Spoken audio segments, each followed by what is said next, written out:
Hello there, and welcome back to War Thunder, to Duck Talks number 74, and today's topic might be sharing the fame. And I think that one of you guys out there can earn himself a pinned post if you actually get the timestamps for the various topics in a comment in that comment section down below.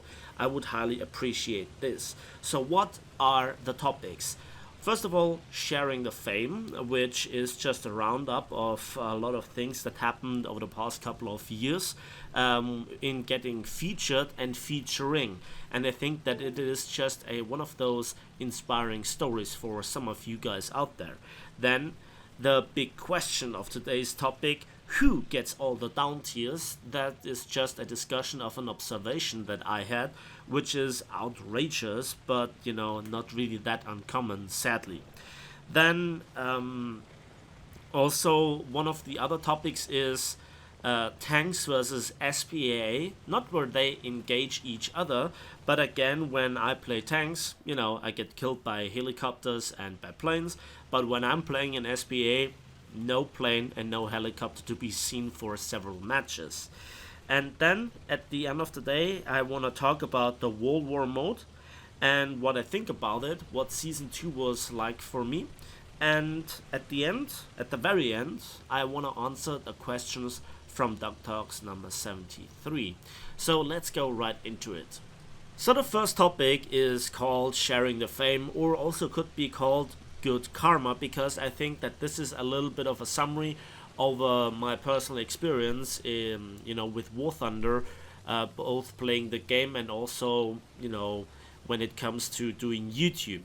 And so this might be a little bit of an inspiration for some of you guys, a little bit of summary from a certain standpoint or perspective over the last couple of years. So yeah, recently you might have noticed that I have featured replays from you guys out there where I thought that those games are played really nicely.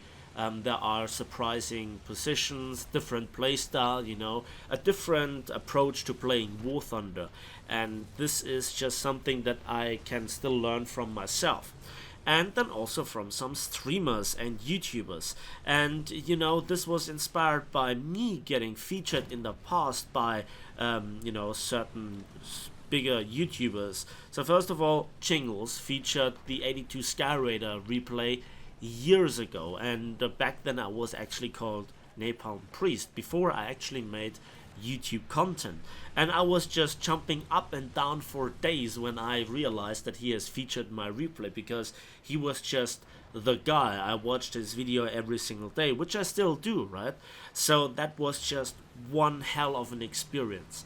And years later, roughly half a year ago, he featured also my Großer Kurfürst replay, the best game that I ever had in this ship, the best game in terms of damage number overall, and I was really happy about this. And also one of the first videos that I made got actually second place with a new YouTuber competition by Mike Goes Boom, and also there was Implete that featured my replay of the 100 where I got 10 kills on Sinai map, and Implete back then was a significantly bigger YouTuber than I was. So there you have it, I was featured in the past, and so that helped to kickstart my channel here and there a little bit, and so my name is now ringing a bell in a lot of people's head. So that definitely helped. But obviously me playing the game and getting as good as I can, which in the eyes of some is not good enough, but bless them, then you still have the fact that I had to do the major work myself, making videos on a daily basis, playing the game, and so War Thunder has become a part of my daily life for the past couple of years. I'm approaching now 7 years of playing the game, and so I was then very happy when I featured Justin Plays TV's replay, and because I watched it on Twitch, and I think to myself, those Twitch streamers of War Thunder, which are there are so many, are way underappreciated, and sadly a lot of people don't know that they are really good at streaming, and they have sometimes hilarious content. And I'm not going through them one by one, but then a few weeks after I featured Justin Plays TV replay, I got a message from him thanking me because it effectively has doubled his view numbers. And so I'm glad that I could help out and help him a little bit because I thoroughly enjoy his Twitch streams once in a while. So, and then the good karma kicked in. Because after that, Fly Daily contacted me that he has now time to play a few games together with, again, Collusion, which I also, joined on stream once in a while to play with Neville Enduring Confrontation. And so with Fly Daily, we played a few battles in the German 5.7 lineup, and yeah, he made a video about it, and I made a video about it, and while it was not directly, promoting me, I still think that it's a nice touch. And we have writing each other over the past couple of weeks and months about certain topics. So let's see what comes of this in the future. I'm really looking forward to it. So that is then good karma. And then on top of this, I also got featured by Gaijin with my 13-kilometer snipe versus an enemy Admiral Grauspee. And that was really nice as well. It was, again, a nice touch.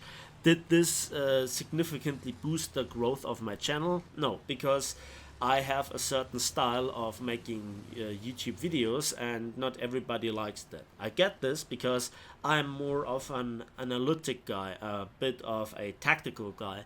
I'm not really making that many compilations. Yes, there are kill compilations that are included in my tank reviews whenever I feel like making one, and also with ship reviews where I also include Drakinifel, another YouTuber that I stumbled across when he was significantly smaller than I was, with just a few hundred of subscribers, and see where he has just skyrocketed to what, 115,000 subscribers, tendency fastly growing. That's amazing. So that's a little bit of a story. I got featured, and so I featured some other guys, and then good karma struck me. And I think that this is one of those few positive messages that I really want to get out there.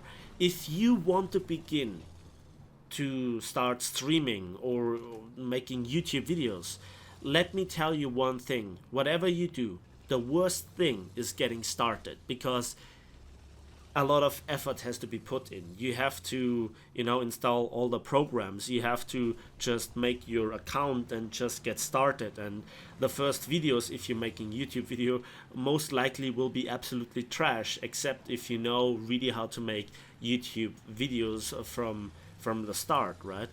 For me, it was a learning experience, and I'm still learning. My content is still not the most polished one, but it is honest. And this is what always I wanted to achieve, a steady, healthy growth of my channel. I'm not quite sure what I would do with a channel that has 500,000 of subscribers. That would be outright crazy. But I think for all intents and purposes, 24,000 subscribers, that's so much more than the people living in my small village, right? So that is incredible, and it's also across the world. And the nice messages that I get are always really, really welcome, and they put a smile on my face. And the salty ones, well, no good soup ever tasted without salt, right? So, I can take the criticism, like Gaijin. And so, yeah, for the years to come. Again, it's 7 years me playing the game. It's absolutely crazy. So let's go for the next 7 years, shall we? And now, topic 2. So the second topic is the question, who gets all the down tiers? And this is an observation that I had over the past couple of days. I am excessively playing the Chinese premium tanks at battle rating 5.7, both the IS-2 and the T-3485, together with also some premium planes, just to earn a lot of silver lines, just to also progress through the tech tree. Currently I am at rank 4, and then I want to proceed to research the rank 5 tanks.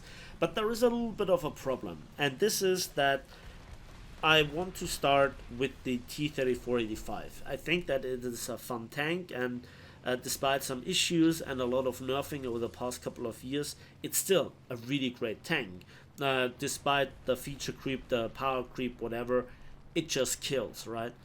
But I noticed that in, like, I'm not exaggerating, 95% of the games, I was actually forced to pay only 100 spawn points for that medium tank.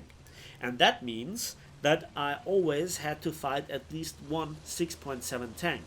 And while the ratio of the amount of 6.7 tanks vary from match to match, sometimes it's just one, sometimes it's more than half the enemy team, you can see that the tank struggles. Now if this would be one battle, okay.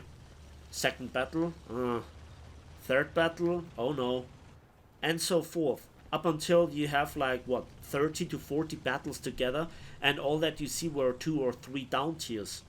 That's not really promising, and you can imagine that this is those are premium tanks. Now, I don't expect to get a overpowered tank. I don't expect to get something that is ridiculously effective. I am highly against this, but I'm also completely against the opposite, that you get punished for paying Gaijin to get a premium tank. And this is the experience in those tanks. Yes, I still can flank, I still can one-shot enemy tanks, thanks to Soviet magic APHE-BC rounds. But who gets all the down tiers? It's just a question of statistic observations, or statistical observations, right? Like, if you have 3 or 4 battles, they don't really tell you anything. But 30 to 40 games, and in the majority of games seeing only down tiers, I made a list. In 43 games, I saw only 3 down tiers. And in 27 of those games, it was a full versus 6.7 match. So, if the T-3485 doesn't have any sort of special tricks upon its sleeve like Heat FS or APDS or autoloader or extreme mobility, you can see that more than often you run into problems. You run into problems of facing enemies that are just better than you, hence they have a higher battle rating. But you have to fight them over and over again in a tank that is supposed to make you civil lines and RP. At the end of the day, I don't think that I have that much fun, and that I'm not really looking forward to playing this tank that often as I want to. And I think that whatever reason there is, I have no idea what that reason is, what I should change, because I certainly cannot change the battle rating of the tank.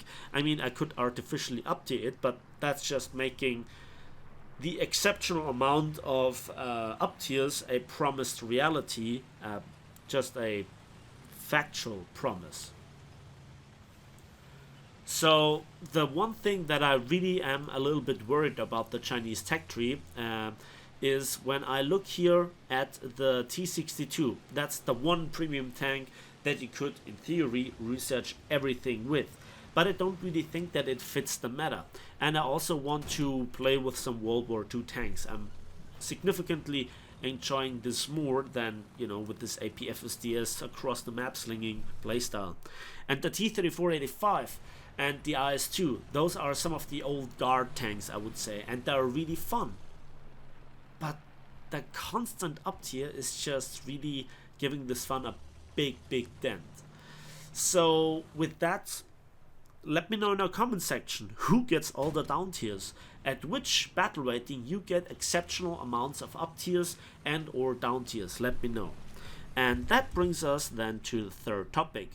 And that was yet another observation where I just was not really understanding what was going on.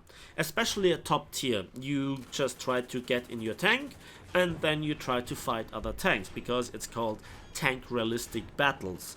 LOL, says Gaijin, and throws a bunch of KF-50 your direction, and you have absolutely no chance to fight them, and it's especially outrageous to fight them from the very start. Same old story, we have heard this before. What's the matter, Napalm? Well, I tried to profit from this, and so I tried to play the ADATs and also the WZ-305, the Chinese ZSU-57-2 with the proximity fuse high explosive shells. The problem was no plane ever really flew my direction, and also where are all the helicopters? So I was really wondering what was going on, and so eventually I had to kill tanks with the ADATs and the WZ-305. And while that is still effective and fun, you know, it's kind of, a lot of people are arguing that there is supposed to be a rock paper system in War Thunder. Tanks kill SBA, SBA kill planes, planes kill tanks. But when the counter to the planes, the SPA, also is better at killing tanks than tanks, something is wrong. So that's the good old question about the ADATs and the good old question about the ZDC 572, aka the WZ305. And it was outright awful to experience this over and over again, that there was no helicopter when I had the helicopter counter, when there was just no plane when I had a good old school, or kind of old school SPA without radar versus planes. I expect that the matchmaker accounts for ADATs killing KF-50s, and so KF-50s no longer have to fight ADATs, at least when I played this. And the WZ-305, well, this is where radar SPA also kicks in, so a lot of people don't really feel like playing planes. But still, a little bit unsatisfying, really. So, no plane and no heli. So, what is next? Yeah, World War mode. Bad. So, Season 2 Attack from the Sea, or whatever it was called, was for me personally as uninteresting as you can imagine when I saw the first clips of it on Twitch by some other streamers. And I just saw, people flying in with their planes, just dropping a few bombs in one nation's bombers and just, winning the battle in just a few minutes. Not really that much skill, not really that much effort put into it, and you win a battle. You cost the enemy team points, whatever, and it was just a complete mess in terms of balance. The battles were completely unimaginative, they were absolutely not fun, and the promises, the hopes that I had in the World War mode Season 2 were utterly shattered. And so, World War mode is again one of those projects, an amazing idea, but the execution is so bad. Some people liked it. I personally absolutely am disappointed by it.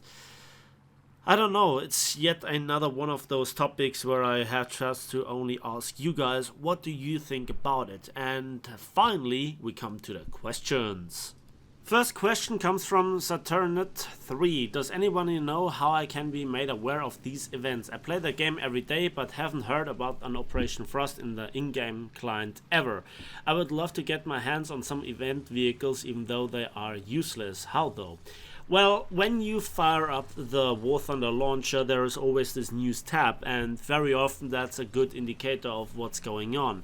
Also, you can just watch chat. Very often people talk about certain events in games, and there's always the event tab as well. So just to check it, that costs you literally 5 seconds to open that tab and see if there is an event, and then you can check it out. So that is my tip for you. Next question comes from Sir Kid. #question. What are your future predictions on War Thunder? Will it ever be fixed in terms of gauging, listening to the community and address to bigger pictures in the game? Also, do you ever feel like quitting the game or tire out on it? I tend to take at least one break per year on between 1 to 3 months. I don't want to quit the game considering it's the only game like this out there and the sheer amount of money I've poured into this. Well, first of all, I think that I agree with most of those points. And what are your future predictions of War Thunder? I think, especially in the naval terms, we will see a significant escalation in the firepower department. I'm talking here about not just only, super cruisers and more heavy cruisers and battle cruisers and eventually battleships. That's just how it goes. We all can see this one coming.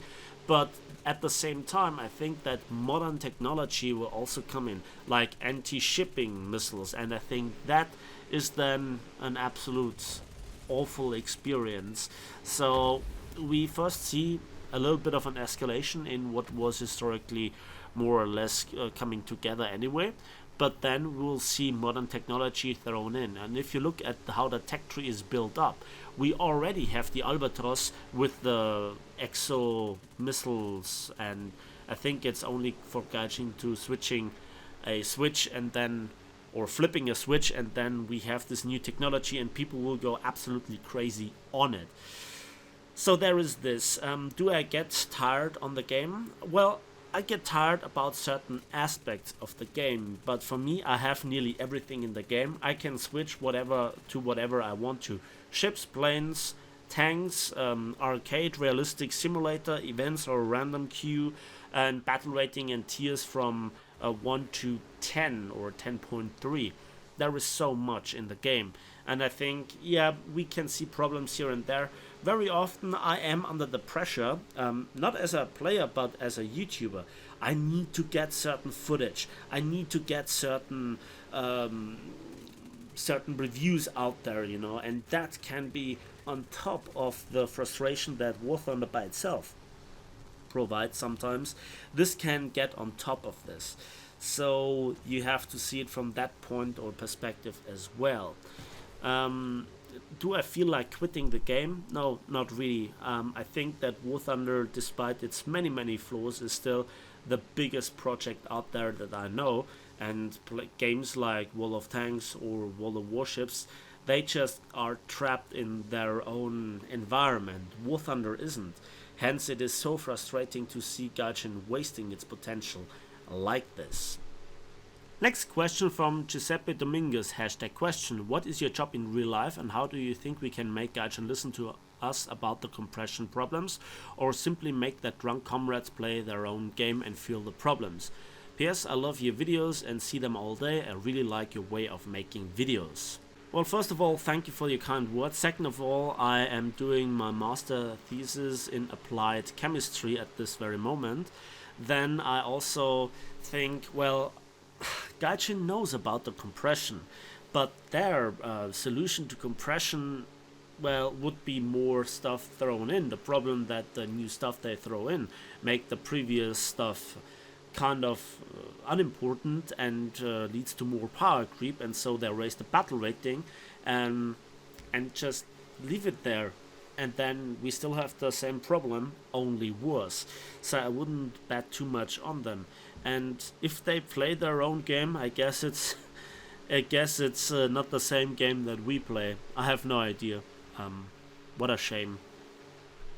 Next question is from R1R, and it's about the costs of the tasks for the Operation Frost and so on. Why not lower the price per task when you have done 1/3 or 2/3, so you have to pay 666 golden eagles or 333? Paying full price when there is, for example, only missing one win or something like that is just stupid or very greedy. Well, that's their business practice, and if you look closely in how those tasks are made, you can get 1 or 2 really easy by just playing the game. But every other task you have to specifically go for certain things that cost a lot of time, and this would really, I guess, kill 1/3 or 2/3 of the income that they make overall with this event. Just think about it that way. Eliasar asks, #question, what do you think about the current state of early jets? To be specific, these jets are being forced to fight only on 8.7. Do you have any idea or suggestion how it would be possible to solve this issue? The more I think about it, the more it feels like currently it is impossible to spread battle ratings further, much like Gaijin states. I'll also thank you for your time reading this and answering community questions in general. Well, first of all, my pleasure. The question in particular, the current state about early jets. I think it depends again on the nations and the specific battle rating. For example, when I recently tried out the J21RA, it was not all that bad. It's just the performance of the jet, but in terms of weaponry, it's kind of okay. When we then go, for example, to the Soviets, the Yak-15s and the Yak-17, I think they are just a meme, but very experienced players really like them. On the other hand, then we have those power creep monsters in terms of performance, like the Yak-23 when it first came out. and I think it is also down to new content, but also old established content, like for example the ME262A1A at battle rating 7.0 still can hold itself. But early chats in general are really, really goddamn hard. First of all, yes, there is compression. The second of all is the stock grind is atrociously bad.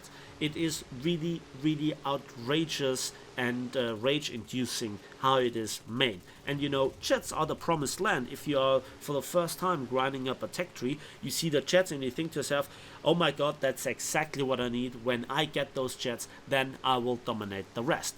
But, you know, the super props, they are just so polished in terms of their performance, in terms of top speed, acceleration, climbing, weaponry, and also payload, that you have a very damn hard time directly engaging them if you fight another super prop, that is, when you are specifically in an early chat and you're stock.